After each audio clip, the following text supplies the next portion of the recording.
આજે શિક્ષક દિવસ છે અને આ શિક્ષક દિવસે શિક્ષક છે ને શાળામાં શોધે, સડક ઉપર ન શોધે, પરંતુ ગુજરાત રાજ્ય સરકારને મજબૂર કરી દીધા છે સડક ઉપર આવવા માટે.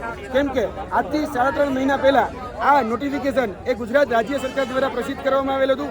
24,700 શિક્ષકોની ભરતી ક્રમશઃ કરવામાં આવશે એવી વાત કરવામાં આવી હતી અને તે જ સમયે એવું કહેવામાં આવ્યું હતું કે ભાઈ અત્યારે જે ઉમેદવારો છે એ ઉમેદવારો અત્યારે પોતાનું આંદોલન સમાપ્ત કરે એને અમે નોકરી આપીશું અને એ હૈયાધારે જ્યારે આપવામાં આવી ત્યારે આંદોલન સમાપ્ત પણ કરવામાં આવ્યું હતું. અને આજે શિક્ષક દિવસના દિવસે જોવા જઈએ તો એ જ માંગણી છે કે તમે જે વાયદા વચનો આપ્યા હતા એ વાયદા વચનો શું થયું? ક્યાં હુઆ તેરા વાયદા? तूने कहा था कि हम भर्ती लेंगे, कब कहाँ है भर्ती? हम यही कह रहे हैं. એટલે અમારી માંગણી એટલી જ છે કે ભાઈ તમે જે તમારા તાઇફાઓમાં વ્યસ્ત છો, આદરણીય સાહેબ એ સિંગાપુરમાં ઢોલ વગાડવામાં વ્યસ્ત છે, શિક્ષણ મંત્રી જ્યારે પૂર જતું રહે છે ત્યારે ફૂડ પેકેટ એ વિતરણ કરવામાં વ્યસ્ત છે.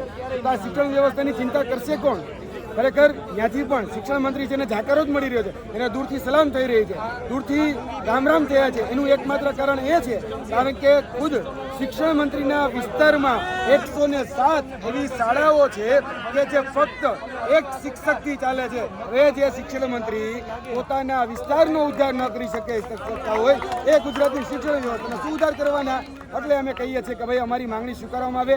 આ જે નોટિફિકેશન જે જાહેર કરવામાં આવ્યું હતું એ પ્રકારે ભરતીઓ કેમ લેટ થઈ એનું અમને અધિકૃત કારણ જાણવા દેવામાં આવે. જી આચારસંહિતા નહીં લગાડી દેતા.